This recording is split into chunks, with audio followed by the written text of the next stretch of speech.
Cuando yo llegué a Caracas en un autobús en el terminal y yo vi el Ávila, yo sabía que era ahí.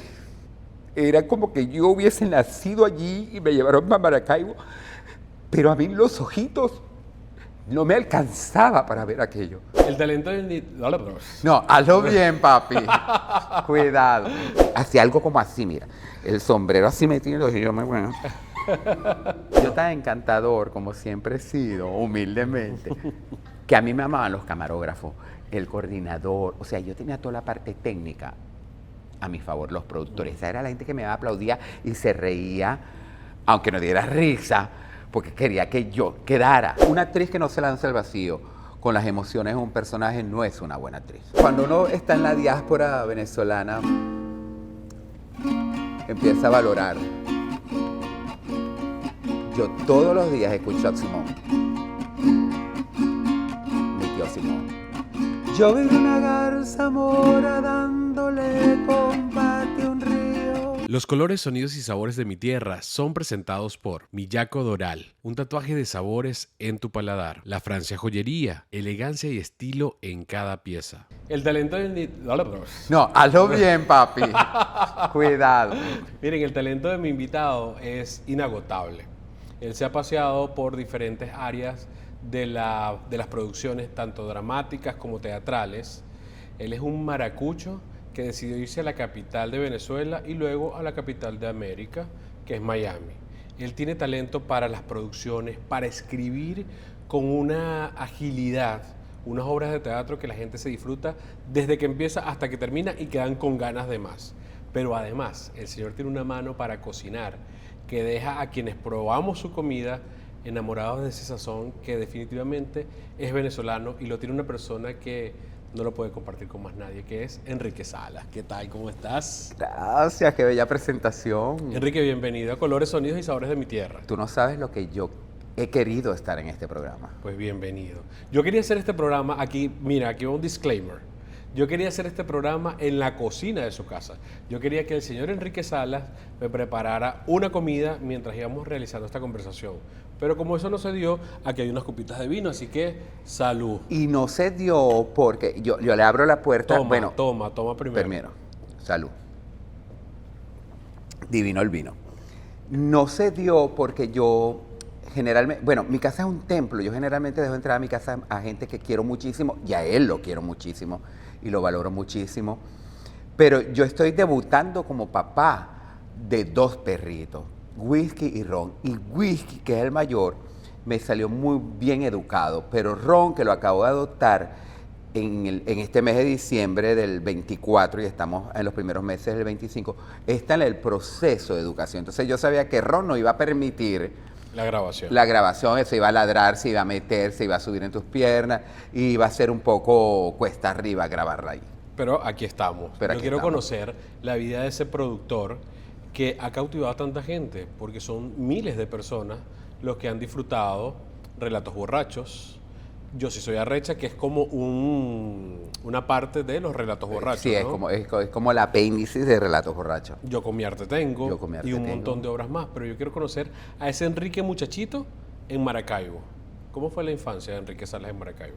Bueno, una familia humilde, por supuesto, una familia del barrio Los Olivos de Maracaibo, pero con la bendición de que mi mamá fue músico, era una de las fundadoras de la Orquesta Sinfónica del Estado Zulia y que siempre nos vinculó con el teatro por la necesidad de que en sus ensayos con la orquesta no tenía con quién dejarnos. Yo soy el menor de 4 hermanos. Entonces, por supuesto, a los 2 más pequeños nos llevaba a los ensayos y nos decía siempre en el Teatro Bellas Artes, ustedes se sientan en esa butaca y se duermen mientras mamá ensaya. Entonces nosotros, en los juegos de mi hermana Luis Mariel y mío, era imitar con la boca los arreglos musicales de la orquesta sinfónica. Entonces yo podía hacer hoy el tercer violín, mi hermana hacía el bajo y nos sabíamos todo porque era con lo que nos entreteníamos. Y eso me vinculó mucho a las artes. Por lo tanto, cuando mi mamá, que todos los hijos de mi mamá, los 4 hijos de mi mamá, los 3 mayores son licenciados en música, son músicos, yo me vinculé con las artes escénicas porque al lado del Conservatorio de Música, donde yo estaba estudiando teoría y solfeo y estudiaba violín, porque mi mamá quería que yo fuera violinista, estaba la escuela de teatro. Y mi clase de violín era a las 4 de la tarde con François, una señora francesa que estaba allí en Maracaibo dando clases de violín para armar la estudiantina del conservatorio. Y yo me iba y hacía mi clase de 4 a 5 o 5 y media, y a las 6 de la tarde me metía en la escuela de teatro a ver cómo los actores ensayaban las obras, y me parecía un mundo fascinante. Y yo siempre dije, yo quiero formar parte de algo de eso. Tanto fue así que cuando hacen la preliminar para entrar a la orquesta juvenil, yo no quedo, y mi mamá se asombra y dice, pero ¿por qué no está Enrique? Y yo digo, y la profesora le dice, porque es que él tiene más de un año que no viene. No, ¿cómo es que no viene? Pero si él sale de mi casa todos los martes y todos los jueves para los ensayos y yo estaba ya ensayando teatro. Eso fue un disgusto muy grande para mi mamá, porque fue una frustración de que yo no quería ser músico, sino que quería ser actor de teatro, quería trabajar en el teatro. Y después que todo eso se sanó, por supuesto, que vino el caos de que, el muchacho quiere ser teatro, que no sé más y tal, me empezaron a llamar la oreja negra de la familia, porque era lo único que no tenía el oído musical. Que lo tengo, pero que no lo quería desarrollar como profesión porque me cautivó mucho el mundo teatral. ¿Recuerdas la primera obra de teatro que viste?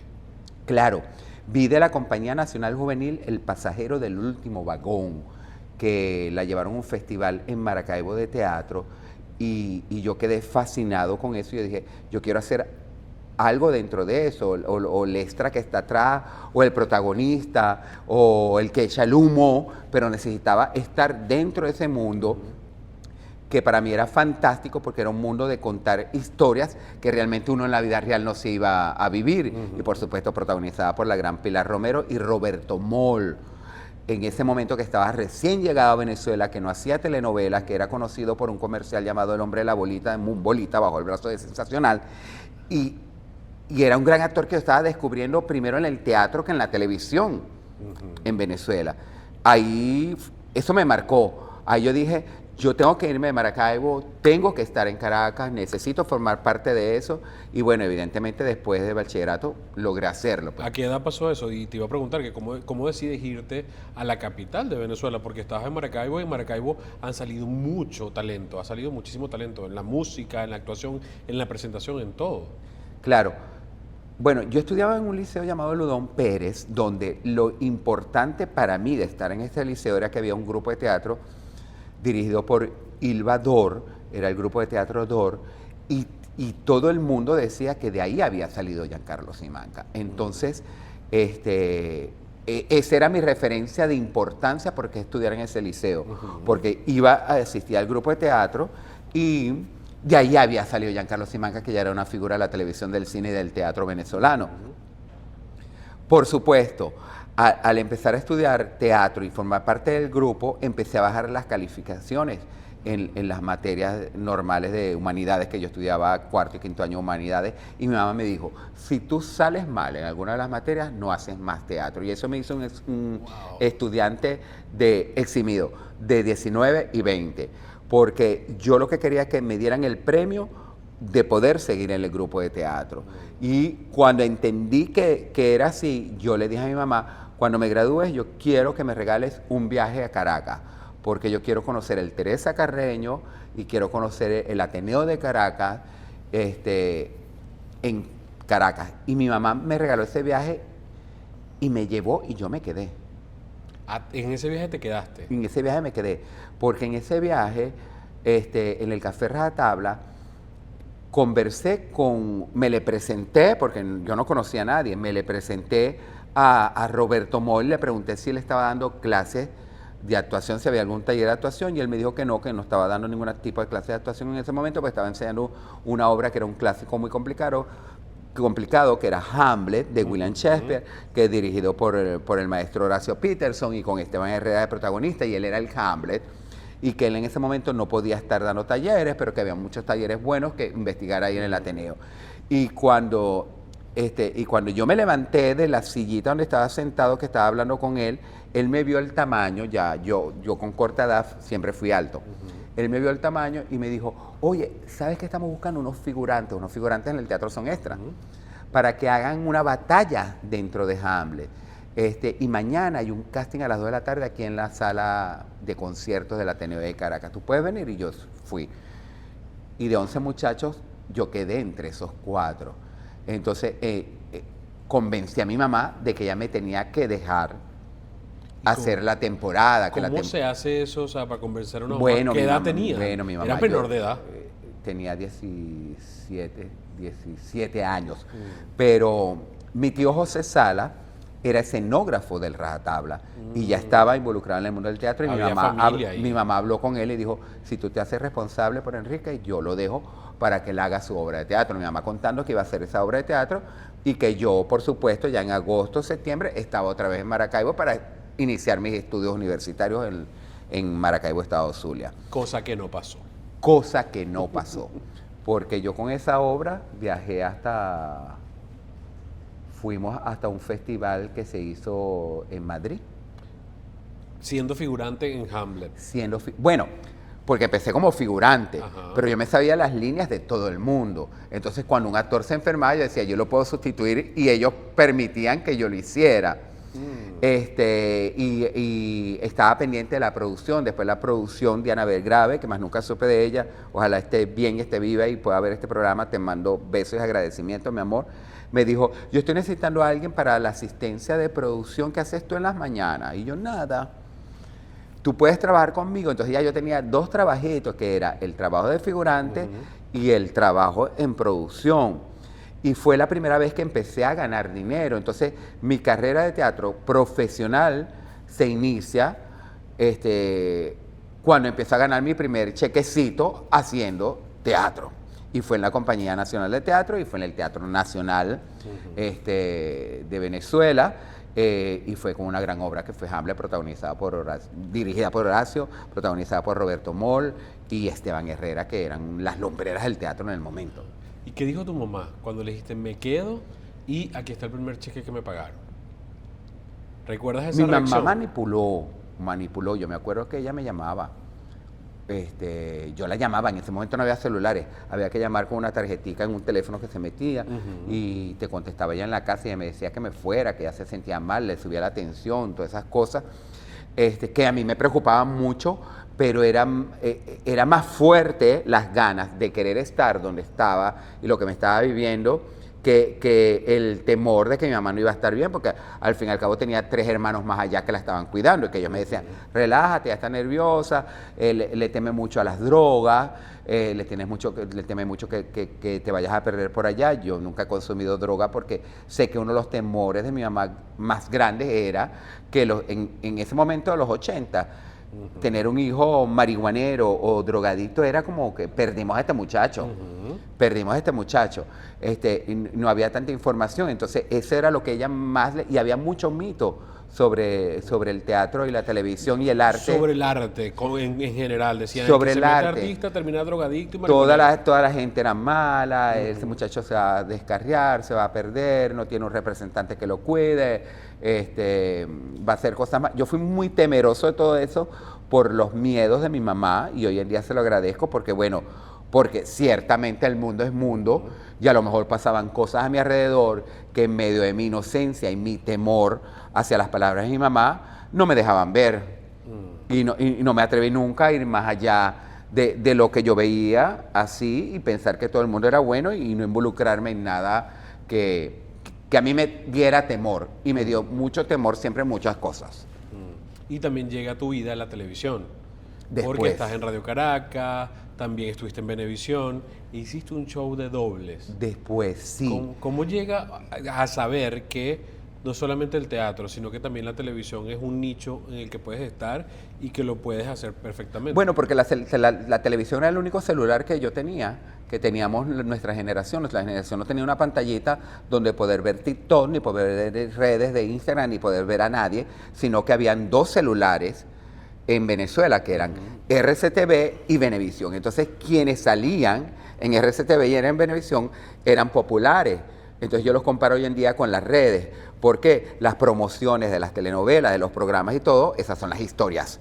Y esas historias siempre te estaban nombrando a quienes iban a aparecer. Esta noche con Álvaro Bersi y Guillermo Dávila por el Canal del Amor. Entonces esos nombres ya los teníamos como grabados en esas historias. Y después veíamos el YouTube, que era la novela en la noche. El capítulo de la novela. Yo vengo de un barrio en Maracaibo donde a las 9 de la noche estábamos jugando los muchachos de la calle, béisbol o chapita, lo que estuviéramos jugando, y alguien gritaba de alguna de la casa, ¡empezó la novela! Y todos corríamos a ver la novela, porque era nuestro cine desde ese momento. Entonces, por supuesto, siempre hubo un interés de estar dentro de esa cajita que había en todas en las casas, para uno salir por ahí y uno sentirse importante, que había llegado, que había triunfado, que era reconocido, ¿me entiendes? Entonces, yo me paraba en la puerta de RCTV, muchísimas veces me paré allí,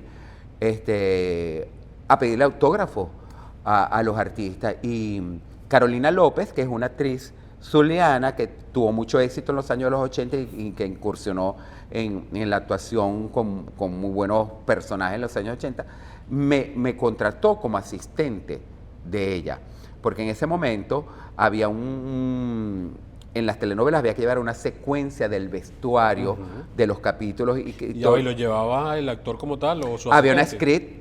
Había una script que trabajaba para las 35 personas que formaban el elenco de la telenovela, pero las actrices también tenían un asistente que les recordaba y les decía, mira, tú tenías este zarcillo así, que no sé qué más tal, o se te cayó el zarcillo en tal escena, entonces salías con uno solo y el otro no. Y yo era perfecto para eso, porque yo veía todo. Este mundo era para mí tan fascinante que yo era obsesionado con todo. Y yo te podía decir, tú esa chaqueta la tenías puesta en ese momento que grabaste eso, pero esto es secuencia, pero el micrófono en vez de estar al lado de la solapa, estaba del otro. ¿Tú estás seguro? No teníamos celulares para tomar la foto. Yo decía, yo estoy totalmente seguro. Yo vi ese vídeo y tú tenías la cosa en el otro. Y cuando salía la escena era tal cual. Era tal cual. Entonces yo me fui haciendo en RCTV muy querido por las actrices y los actores, porque yo estaba pendiente de todo y me decían, pregúntale al maracucho, que seguramente se dio cuenta. ¿Qué tal? Era referencia ya. Era una referencia, pero era por una obsesión, estaba muy joven, tenía mucha retentiva y yo todo lo veía, y aparte era novelero, veía todas las novelas, entonces yo no solamente veía cómo se hacía la novela, sino yo veía el capítulo en la noche y yo decía, mira, tú estás diciendo esto, yo le decía a las actrices, ven acá, tú estás diciendo esto porque en la escena pasada tal actriz que tiene que ver con tu personaje dijo, yo la voy a matar y estoy seguro que si ella no se da cuenta de tal cosa, yo lo voy a dejar. Por eso es lo que tú estás haciendo aquí. Porque tú te estás dando cuenta de una referencia. Es que yo no vi la novela anoche, entonces no sé. Porque la gente se leía, muchas actrices se leían solamente las escenas que iban a hacer, pero no estaban siguiendo toda la novela. Y yo era obsesionado con eso. Entonces empecé como a corregir, como una especie de directo, a decir, mira, ¿por qué mejor no lo dices así? Porque es que yo vi que anoche en la novela fulanito de tal, y te miró con una cara como que ella cree que es mi amiga, pero yo la voy a embromar. La voy a embromar al final. Entonces, como ella puso esa cara, tú puedes agarrarte ahí para esto que no sé. Claro que no sé. Y ahí empezaron los mismos productores y directores. Me regañaban mucho. Los directores a veces me decían, Enrique, no te metas, que el director soy yo. No induzcas a los actores. Pero me regañaban con cariño, porque sabían que yo era como pro parte del equipo, que siempre trataba de resolver, que cuando decía, mira, no han llegado un extra que es un policía, yo decía, yo lo puedo hacer, y ellos no porque yo era buen actor, sino por salir rápido de la escena y no perder más tiempo, decía, bueno, ve a vestuario, viste este policía, es el policía, entonces yo en la misma novela hacía de mesonero, de policía, del extra que estaba en la cola, que no, y ellos veían que yo tenía ganas de hacerlo, y RCTV siempre dio muchas oportunidades para la gente que estaba alrededor, que quisiera hacer cosas. Entonces vi nacer grandes estrellas ahí como Mari Carmen Regueiro, que estuve con ella, que era mi amiguita desde los primeros escenas que le dieron de un personaje de señora de servicio en una telenovela llamada La Intrusa. Pasaba letra con los protagonistas, me decían, mira, ven acá, Maracucho, vamos a pasar esta letrica aquí, mientras ella se está maquillando, que no sé qué más está, para yo memorizarla. Y empezaron a decirme, oye, ¿por qué tú no escribes? Porque tú tienes, porque tú tienes como una imaginación para escribir telenovelas, porque nos haces ver cosas que a lo mejor no nos habíamos dado cuenta, o inventas una cosa que no se llama y tal. Y César Bolívar, que siempre fue un gran director de cine y televisión, abrió una compañía cuando pusieron por ley a hacer producción nacional independiente, él abrió 7G. Y yo había participado en Venevisión. Yo quería de alguna manera entrar en la televisión, pero ya como figura, como dar mi cara en la televisión. Porque aparte era un reto, demostrarle a mi mamá, yo estoy también en la televisión, porque mi mamá me decía, mira, hijo, pero es que tú no eres catirito, y entonces a lo mejor los patrones de la televisión, y es que hay que estar muy bien vestido, y yo no tengo como para pagar eso, que no sé qué más y tal. Entonces yo de alguna manera yo quería demostrarle a mi mamá que yo también iba a estar dentro de esa pantalla y que iba a hacer televisión. Y sacaron el show de los dobles. Que esto también viene con una debacle de país. ¿Por qué? Porque empieza el país a invertir menos dólares, moneda internacional, para empezar a llevar estrellas internacionales a la Guerra de los Sexos, a Sábado Sensacional, porque era muy chévere. Nosotros en los años 85 prendía el televisor y veía a Rocío Dúrcal cantando, Michael Jackson, Olivia Newton-John, que lo llevaron. Empezó como a mermar esa bonanza económica y empezaron a hacer show con talento nacional. Entonces, bueno, nuestras cantantes que siempre fueron grandes, nuestras cantantes, pero empezaron a hacer show donde los mismos actores de las telenovelas participaban en la Guerra de los Sexos, en El Precipicio, no sé más de tal, y llegó un momento que como que no había mucho talento y dijeron, bueno, vamos a lanzar un show de los dobles. Y vamos a buscar el doble de Guillermo Dávila, la doble de Melissa, la doble de Karina, el doble del Conde del Guácharo, que no sé más de tal, y yo me inscribí. Y gané, mi hermano. Eso fue en Sábado Sensacional. Yo salí como el doble del Conde. A mí no sé por qué, todo el mundo me decía que me parecía el Conde. Yo empecé a estudiar ese personaje, hice el doble del Conde y el premio era un contrato por un año en Venevisión.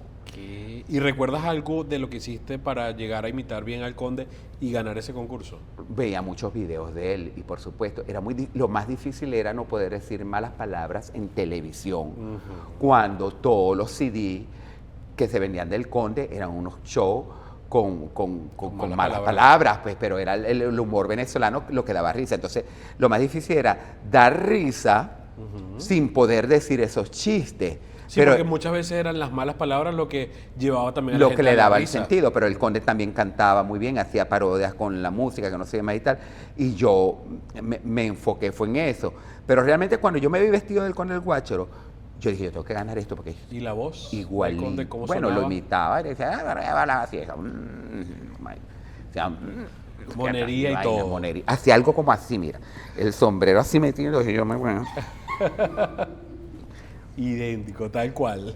Pero yo era tan encantador detrás de las cámaras, yo tan humilde. Sí, y esta entrevista, no sé si se han dado cuenta, pero se ha preguntado y se ha respondido, así que esto está buenísimo. Yo tan encantador. Mira, tú sigue, que yo aquí sigo tomando. Mira, yo tan encantador como siempre he sido, humildemente, que a mí me amaban los camarógrafos, el coordinador, o sea, yo tenía toda la parte técnica a mi favor, los productores. Esa era la gente que me aplaudía y se reía, aunque no diera risa, porque quería que yo quedara. Y yo quedé y me metieron en una serie que tenía el Conde llamado Conde Aventura, que era un seriado que pasaban los jueves. Sí, que hizo el Conde Cop, Conde que era Cop. como Robocop, pero era el Conde. Hizo varios. A mí me metieron, me firmaron mi contrato y me metieron en eso. Y creó Carlos Cerruti, que en paz descanse, que recientemente falleció, sí. Que nos dio oportunidades a muchísimos comediantes en Venezuela. Creó Chéverísimo y me dijo, yo te voy a meter aquí en Chéverísimo. Y ahí pasaron 5 años, o sea que yo no tuve un año de contrato, tuve 5 años de contrato, caminando los pasillos de Venevisión, metiéndome en cuanto estudio quisiera, porque no solamente iba los días que yo grababa, sino que también iba a ver la grabación de la otra novela, a conversar con mi amiga que está protagonizando esta novela. Ay, qué emoción que Yanis Rodríguez la traen, yo la quiero conocer, yo me voy a ir para allá, y que vean a Chayanne ahora pasado sensacional, también me metía, porque como tenía mi carnet que decía Venevisión, yo entraba ahí como Pedro por su casa. Y empecé a escribir. Y empecé a escribir porque, y te estaba hablando de César Bolívar, porque César Bolívar hizo una telenovela llamada Amor de Papel, donde lamentablemente muere Maguampia Acosta en el estudio grabando una escena. Wow. Y esa telenovela ya estaba escrita por Ligia Lezama. Ya estaba escrita. Y Ligia ya estaba en otro proyecto, la señora Ligia, y dicen, hay que adaptar el personaje de Maguampi, que está en toda la novela, a un nuevo personaje que entre, o hay que repartir el texto en la gente que está. Total que se redactó entre el fallecido también Carlos Olivier y mi persona, empezamos a redactar la carta de despedida del personaje de la abuela que hacía Maguampi. Y ese capítulo fue tan hermoso y tuvo un rating tan increíble que de alguna u otra manera César Bolívar y todo el equipo de producción dijeron, bueno, pero este muchacho Tiene talento. puede adaptar ese personaje. Y empecé yo a leérmelo, o si grabábamos mañana el capítulo 34, 35, 36, yo me los leía hoy y empezaba donde ese personaje hablaba, a ver si ese parlamento lo podía decir otro personaje o sencillamente lo quitábamos y le dábamos sentido a todo eso.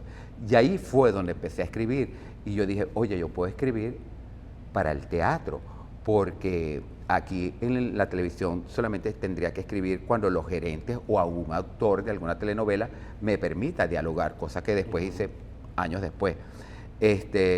Pero en el teatro, yo puedo escribir para teatro y si a alguien le interesa montarlo, lo montará. Por supuesto, escribí muchas cosas que no se montaron, que se olvidaron y que se votaron. ¿Y cuál fue la primera obra de teatro que escribiste y que se montó? ¿Los relatos borrachos? No. No. La primera obra de teatro que yo escribí y se montó fue Yo con mi arte tengo. Que has girado y que las has hecho aquí en Miami también. Que después la recuperé, porque ese libreto lo perdí, porque acuérdate que antes, no lo deben saber porque ustedes son muy jóvenes, pero antes escribíamos en unas máquinas de escribir y cuando vino la tecnología fabulosa, era una máquina de escribir eléctrica. Dirás de jóvenes nada más aquí el público que tenemos, porque el director técnico y yo no somos tan jóvenes. Yo hice mecanografía en el colegio. Bueno, era una obligación, era una materia hacer mecanografía. Entonces, por supuesto, esos libretos, si tú no tenías una copia, una fotocopia o varias copias, esos libretos se fueron perdiendo en el transcurso de las mudanzas, de las cosas no se van. Pero yo recuerdo que escribí Yo con mi arte tengo para Amílcar Rivero y Belén Peláez, cuando tenían los personajes pegados en Por estas calles de Jacobo y Rosaura, que Belén era la hija de Gledys Ibarra y tenía un romance con Amílcar Rivero Jacobo. Y él era un pintor y por eso yo escribí Yo con mi arte tengo, porque sabía que me iba a ganar un buen dinero con ellos porque íbamos a ir a Puerto Venezuela, cosa que fue así. Ese libreto se perdió y yo años después de haber tenido el éxito de Relatos Borrachos, de Se abrió la jaula y de Mujeres infieles, dije, oye, yo debería montar esa comedia. Y con lo que me acordé, reescribí lo que yo me acordaba, Yo con mi arte tengo, y que en Venezuela se estrenó, por supuesto, llamado Por amor al arte.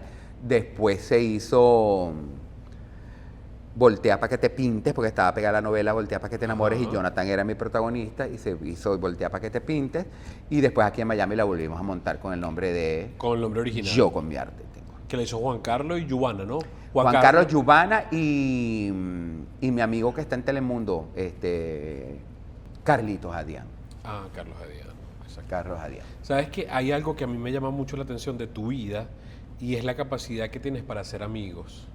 Y amigos que duren mucho, porque cuando vemos tus redes sociales te vemos muy vinculado con Viviana Givelli, tu madrina es Elba Escobar, o sea, muy humilde y muy modestos tus amigos. ¿Cómo lograste hacer tantos amigos del medio del entretenimiento? Porque fueron muchos años y muchas tardes metido dentro de un canal de televisión.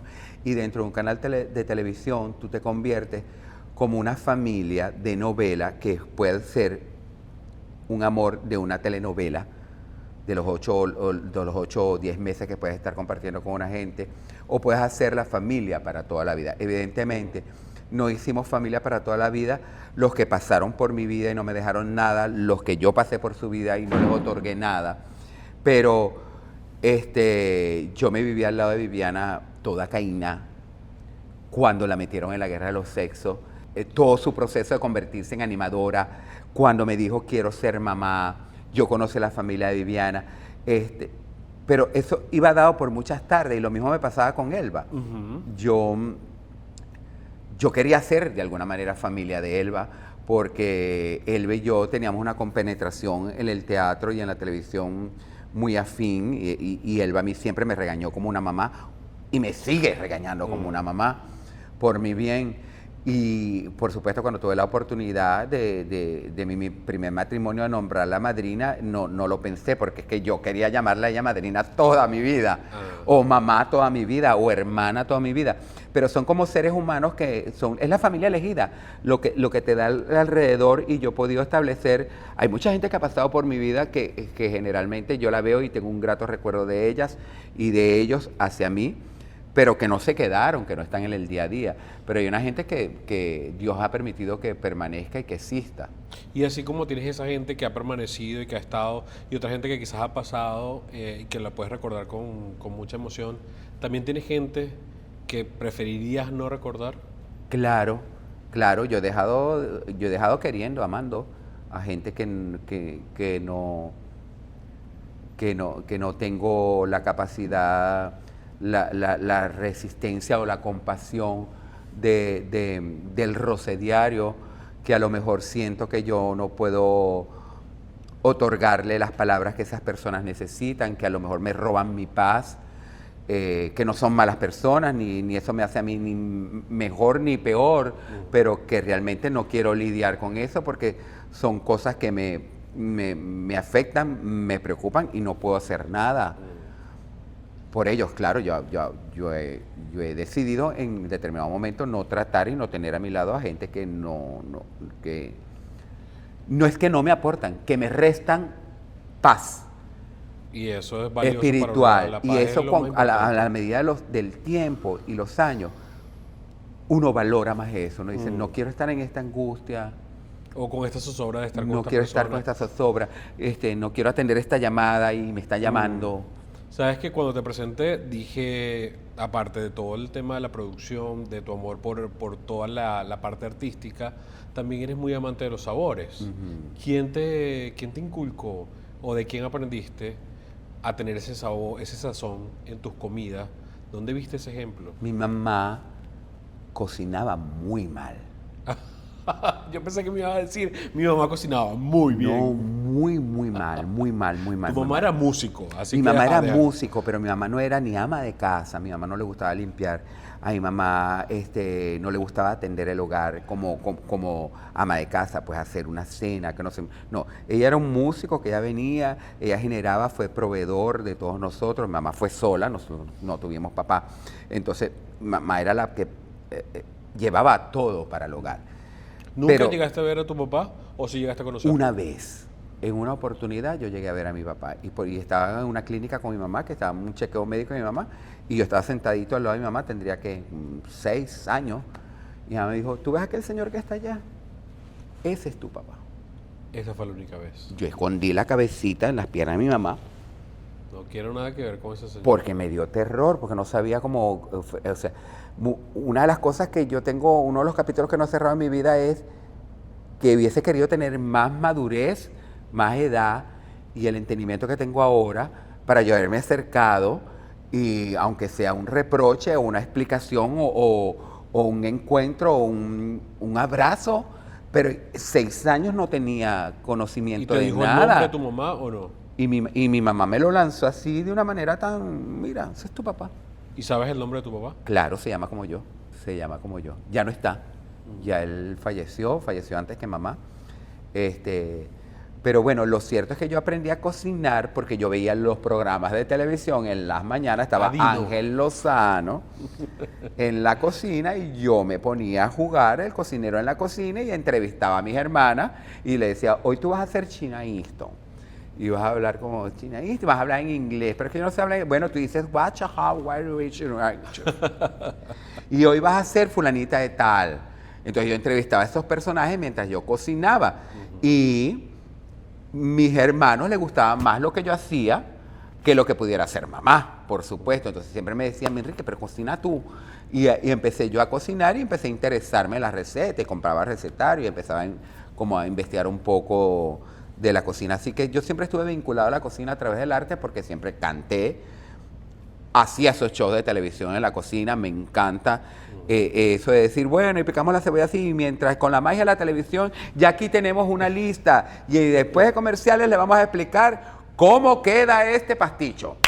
Y yo mandaba mis comerciales y todo, y después que tenía 2 horas el pasticho hecho, decía, aquí está el pasticho, y volvía, y hacía mi show. Volvías a personaje Pero para presentar creyéndomelo el de verdad, y después apareció la Handycam, que era una cámara que yo me compré. Imagínate tú, yo hacía televisión ahí desde mi casa. Yo recuerdo una oportunidad que Arquímedes Rivero me metió en una telenovela llamada María Celeste, que protagonizaba Sonja Smith. Una telenovela cuando en Venevisión y en Radio Caracas se hacían 4 producciones simultáneas, que era la telenovela de la 1 de la tarde, la de las 2 de la tarde, la de las 9 de la noche y la de las 10 de la noche. Y me metí en esa producción y esa novela, como al parecer no la veía nadie. Era como que no tenía los ratings que no se llama y tal. ¿De qué horario era? La 1 de la tarde, la del mediodía. Después del noticiero Venevisión. Después del noticiero Venevisión venía esa novela, María Celeste, pueden buscarla en YouTube. Y Arquímedes, cubano, creyente en la santería, dijo, aquí hay que, el elenco principal hay que ensarmarlo todo, hay que mandarle a una bruja, total que llevaron una bruja al canal.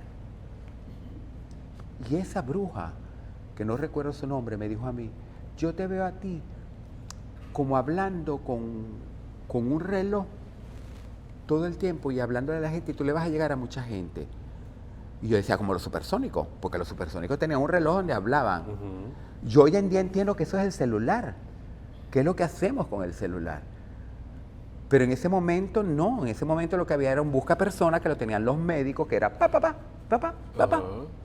Y o después, los grandes ejecutivos de los canales que lo podían tener. Que lo podían tener, y nosotros después llegó el primer celular que era como un bloque, que era como un ladrillo, que uno lo tenía metido en el traje de bolsillo para echársela.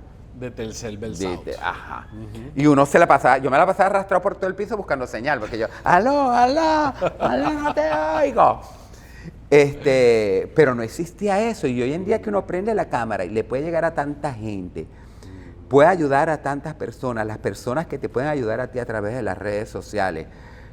Es maravilloso que yo digo, mira, esa bruja no estaba ni tan pelada, esa bruja me dijo lo que era el futuro. Fíjate lo que tú encontraste con la gastronomía, porque también es una forma de ser creativo, una forma de ser recursivo, de decir, bueno, esto es lo que está en la nevera, voy a hacer algo, y te quedaba bien.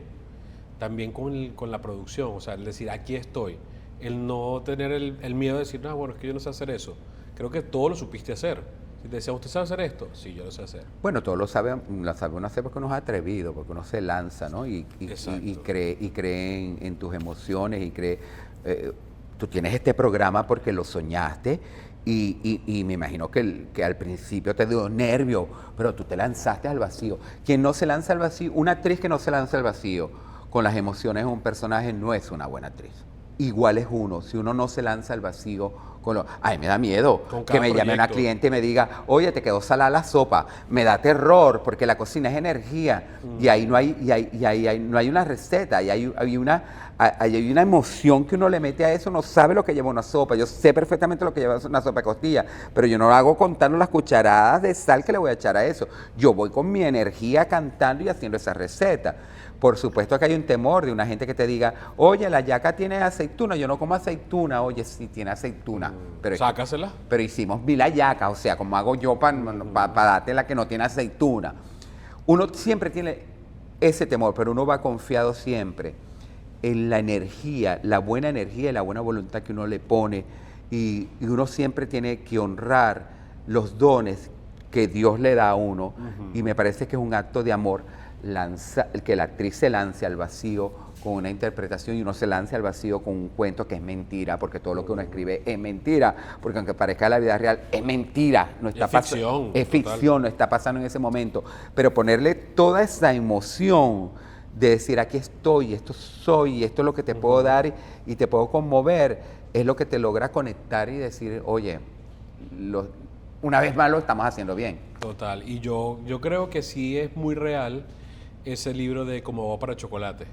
Totalmente. porque a través de los sabores se transmiten muchas emociones. Totalmente. Mira, yo invierto más tiempo en el culto a la cocina que en preparar realmente los alimentos. Porque el culto es preparar la cocina, seleccionar la música que quieres escuchar en ese momento, que te dé el feeling para picar aquello, que te dé la emoción de decir esto me va a quedar buenísimo. Es decir, que tú no encuentras en la cocina un fastidio, tú encuentras en la cocina un refugio para abstraerte de todo. Yo no hago más porque no me quiero fastidiar, porque no quiero que eso sea para mí el trabajo, honro y bendigo, que es mi sustento hoy en día.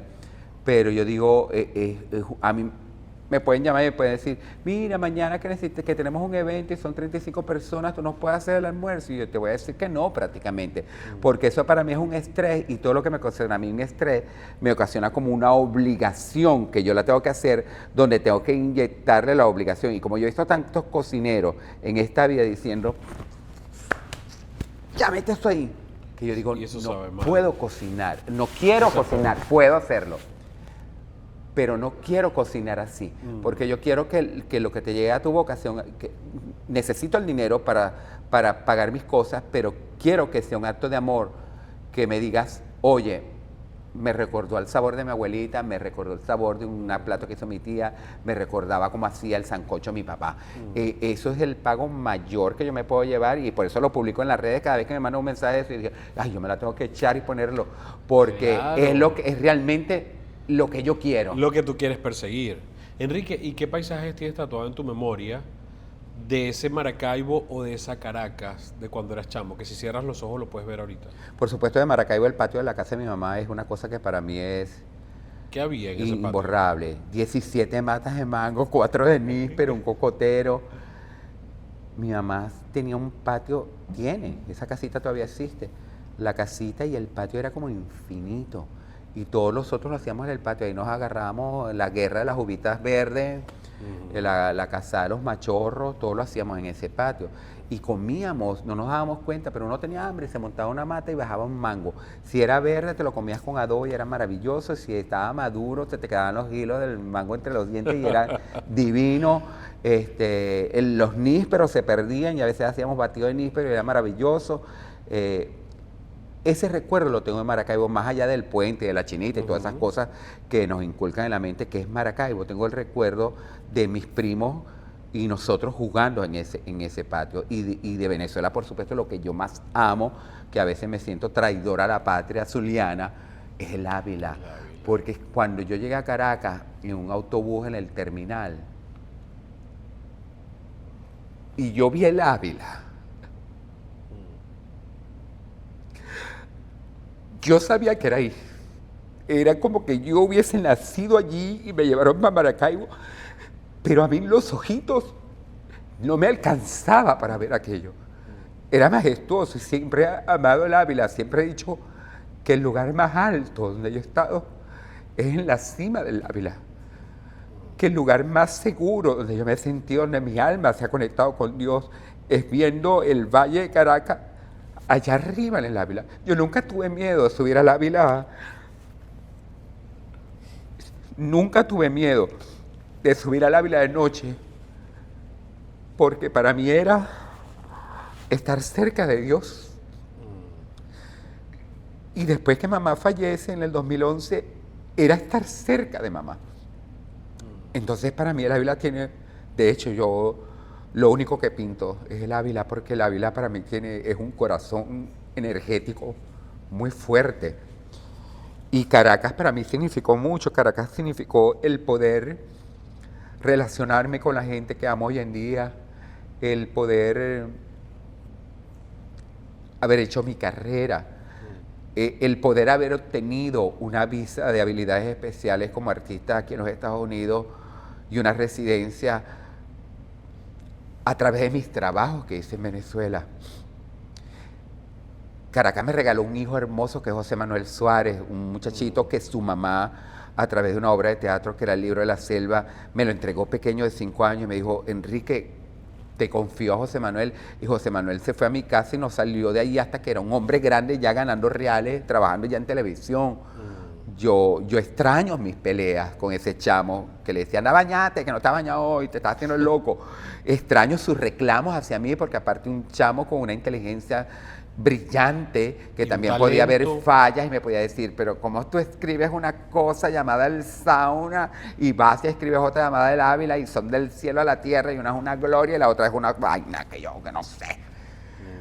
Y entonces era como enfrentarme conmigo mismo en una personalidad que tenía allí y yo todo eso se lo debo a... Todo eso tiene el olor al Ávila, todo eso tiene el olor a Caracas, todo tiene sentido cuando lo enmarca el Ávila. Entonces uno de los recuerdos más inolvidables, yo quisiera que cuando me mueran mis cenizas, alguien que pueda las lleve y Las esparza en el Ávila. en el Ávila. Enrique, yo estoy inmensamente agradecido por este tiempo, porque nos conocemos gracias a las amistades y a otras personas, pero no había tenido la oportunidad de escuchar de ti parte de tu historia y conocer a ese muchachito maracucho que siempre supo que en el arte iba a encontrar su manera de vivir, su manera de ser, y lo ha hecho muy bien, porque has entretenido, has hecho reír, has hecho emocionar, has hecho enfurecer también a muchas actrices en algunos personajes, pero también al público, que has logrado tocar su alma con tus piezas, porque cada una de esas obras dice algo de ti, aunque no sean reales, hay algo, hay un pedacito de tu alma. Siempre hay allí. parte de la autobiografía de uno en cualquiera de los personajes. Yo quiero que aprovechemos, porque si mi invitada anterior tenía mandalas, tú trajiste un 4, Mi tú dijiste amor, yo claro. toco. Y aunque no tiene el oído musical profesional para ser lo que fue su mamá, un músico de una orquesta, él tiene un muy buen oído musical y cada mañana nos canta el cafecito, y yo no quiero que te vayas sin cantarnos el cafecito o alguna pieza que para ti sea importante. Bueno, cuando uno está en la diáspora venezolana, empieza a valorar. Yo todos los días escucho a Simón, mi tío Simón. Yo vi una garza mora dándole combate a un río. Yo vi una garza mora dándole combate a un río. Así es como se enamora. Así es como se enamora tu corazón con el mío. Me diría Elba Escobar, con calma, hijo, lento. Tu corazón con el mío.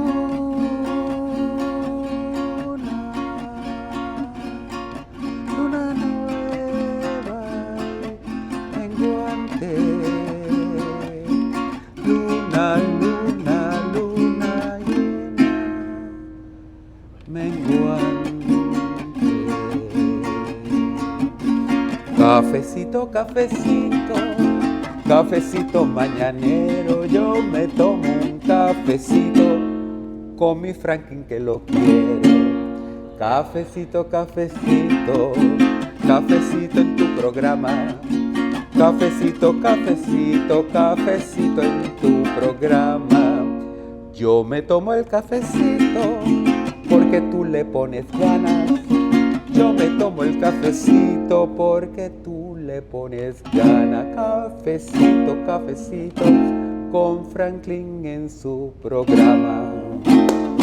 Gracias, Enrique. Qué forma de disfrutar una conversación con una persona que ha sabido ser amigo, que ha querido ser amigo, porque para tener amigos hay que mostrarse amigo. Y por eso está lleno de tanta gente que te quiere, que te ama y que te respeta. Amén. Y también de todos esos clientes que disfrutan tus comidas semana a semana y que te piden el pernil, la carne molida, el pollo mechado, la carne mechada, el asado negro, El chivo en la coco. sopa. El chivo de coco no lo he probado, eso lo tengo que probar yo porque eso es de allá de mi tierra también. Ese es guajiro totalmente. No, bueno, también de Lara. En Lara también hace mucho Lara chivo en también, coco. y el falcón. Ujú. Así que muchas gracias, Enrique. A ti. Sigue compartiendo tu esencia y sigue disfrutando de esa memoria que tienes, porque tú dices, no, que yo tenía muy buena memoria. Tienes muy buena memoria, porque dices los nombres exactos, las fechas. Eres una biblioteca Amén. de todo el acontecer artístico en nuestro país. Mil gracias. Bendiciones. Amén. Gracias. Mis anunciantes te han mandado un regalo Ay, Dios mío. que yo quiero que tú abras y descubras la silueta que tiene este regalo para ti. Y después de ver el significado que tiene ese lugar de Venezuela, no, pero quítale el papel. Quítale el papel para que lo puedas descubrir. Yo dije, bueno, silueta. Bueno, el olor es increíble. Pero esa silueta significa mucho para ti y lo acabas de demostrar. Y el Ávila. Ahí lo tienes para que Dios lo te disfrutes. bendiga. Y es una vela vegana que no puede dañar a tus mascotas. Por Ni a ron favor, ni a whisky. Ni a whisky, ni a ron, que es una parranda de alcoholismo lo que hay en esa casa Mira, con esos dos perros. él los nombra por orden de nacimiento. Whisky y ron. Whisky No es y ron y ron. whisky, sino whisky y ron. Whisky y ron. Mil gracias, Enrique. Amén. Bendiciones. Amén. Los colores, sonidos y sabores de mi tierra fueron presentados por Miyako Doral, un tatuaje de sabores en tu paladar. La Francia Joyería, elegancia y estilo en cada pieza.